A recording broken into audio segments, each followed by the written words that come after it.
there's this idea in Jungian psychology called the circumambulation. And Jung had this idea that you had a potential future self, which would be in potential everything that you could be, and that it manifests itself moment to moment in your present life by making you interested in things. And the things that you're interested in are the things that would guide you along the path that would lead you to maximal development. Now, it sounds like a metaphysical idea or a mystical idea even, but it's not. It's not. It's a really profoundly biological idea. The idea is something like, well, you're set up so that you're automatically interested in those things that would fully expand you as a well-adapted creature. Well, there's nothing radical about that idea. What else could possibly be the case unless there's something fundamentally flawed about you? That is what the situation would be. It's kind of interesting to think about how that would be manifest moment to moment, but the idea is something like your interest is captured by those things that lead you down the path of development. Well, that better be the case. Okay, so that's fine. And so there's some utility in pursuing those things that you're interested in. That's the call to adventure. Now, the problem with the call to adventure is, like, what the hell do you know? You might be interested in things that are kind of warped and bent. And often it's the case that when new parts of people manifest themselves and grip their interest, say, they do it very badly and shoddily. And so you stumble around like an idiot when you try to do something new. That's why the fool is the precursor to the savior from the symbolic perspective. So you have to be a fool before you can be a master. And if you're not willing to be a fool, then you can't be a master.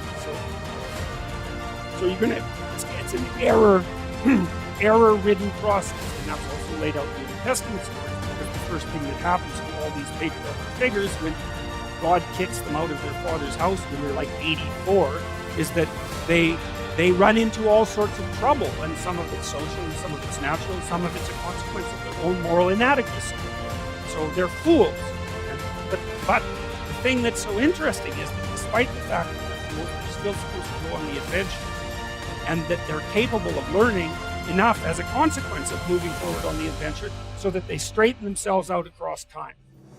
And so it's something like this circumambulation that you were talking about was this continual, we'll return to this continual circling in some sense of who you could be. You might notice, for example, that there are themes in your life. You know, when you go back across your experiences, you see you kind of have your typical experience that sort of repeats itself.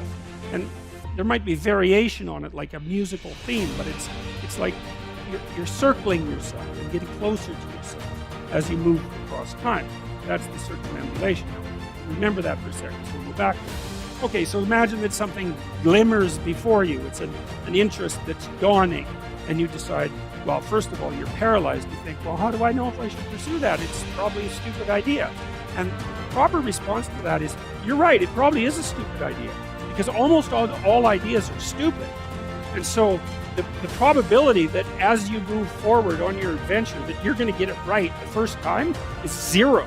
It's just not going to happen. And so then you might think, well, maybe I'll just wait around until I get the right idea, and which people do, right? So they're like 40-year-old, 13-year-olds. Not a good idea. So they wait around until it's waiting for Godot, until they finally got it right. But the problem is you're too stupid to know when you've got it right. So waiting around isn't going to help, because even if the perfect opportunity manifested itself to you in your incomplete form, the probability that you would recognize it as the perfect opportunity is zero. You might even think it's the worst possible idea that you've ever heard of anywhere. Highly likely. Highly likely. So you have, there's Nietzsche called that a will to stupidity, which I really like. So, because he thought of stupidity as being, it's you have to take it into account fundamentally and work with it. So you can take these tentative steps on your pathway to destiny, and you can assume that you're going to do it badly. And that's really useful, because you don't have to beat yourself up. It's pretty easy to do it badly. But the thing is, it's way better to do it badly than not to do it at all. And that's a continual message that echoes through these historical stories of Genesis. It's like, these are flawed people. They should have got the hell out of their house way before they did. And they go out and they stumble around in tyranny and famine and self-betrayal, and and violence, but it's a hell of a lot better than just rotting away at home.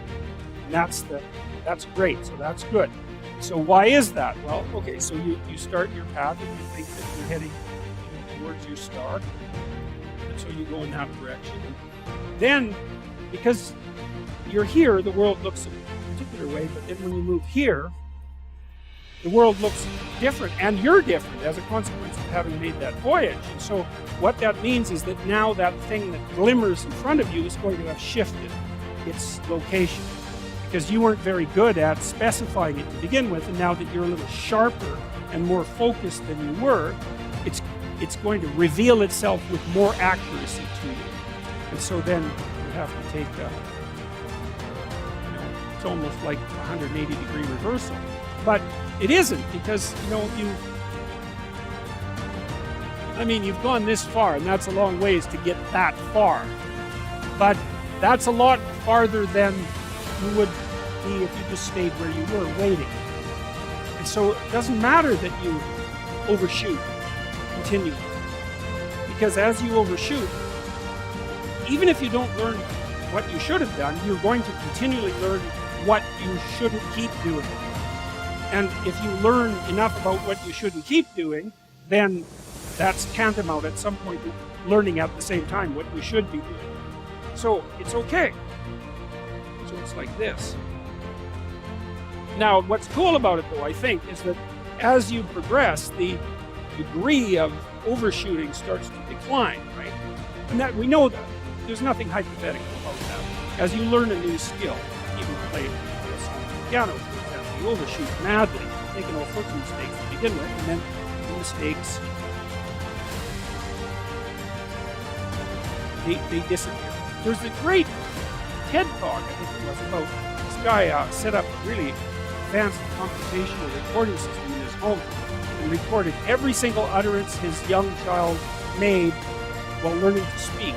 And then he put together the child's attempts to say certain phonemes and put them in a list, and you can hear the child deviating madly to begin with, and then after hundreds and hundreds of repetitions, just zeroing right in on the exact phoneme. So, you might not know this, but when kids babble, because they start babbling when they're quite young, they babble every human phoneme, including all sorts of phonemes that adults can't say. And then they die into their language, so that after they learn, say, English, then there's all sorts of phonemes they can no longer hear or pronounce. But to begin with, it's all there. It's really quite interesting. But so as they learn a particular language, they zero in on the proper way to pronounce that. Their errors minimized. Every time you learn something, that's how it is. And that's really useful to know too, because it means that it's okay to wander around stupidly before you fix your destination. Now you see that echoed in Exodus, right? Because what happens is that the Egyptians, or the Hebrews, escape a tyranny, which is kind of whatever you do personally and psychologically when you escape from your previous set of stupidly held and ignorant and stubborn axioms. It's like away from that tyranny. It's like, great, I freed myself from that. Well, then what? Well, you think, well, now I'm on the way. It's, no, you're not. Now you're in the desert, where you wander around stupidly, and worship the wrong things until you finally organize yourself morally again and head in the proper direction. So that's worth knowing too, because you think, well, I got rid of a lot of things, excess baggage that I didn't need in my life, and now everything's okay. It's like, no, it's not. You've got rid of a whole set of scaffolds that were keeping you in place, even though they were pathological.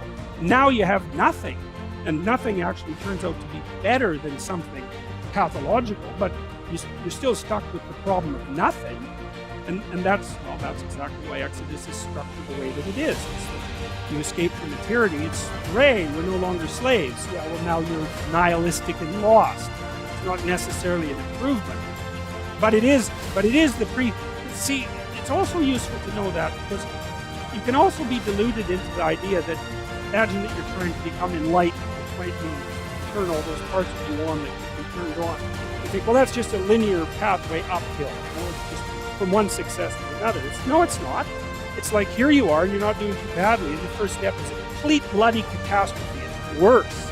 And then maybe you can pull yourself together, and you hit a new plateau, And then that crumbles and shakes, and bang, it's worse again. And so, because part of the reason that people don't become enlightened is because it's punctuated by intermittent deserts, essentially by intermittent catastrophes. And if you don't know that, well, then you're basically screwed, because you go ahead on your movement forward and you collapse, and you think, well, that didn't work, I collapsed. It's like, no, that's par for the course. It's not indication that you failed, it's just indication that it's really hard. And that when you learn something, you also unlearn something. And the thing you unlearned is probably useful, and unlearning it actually is painful.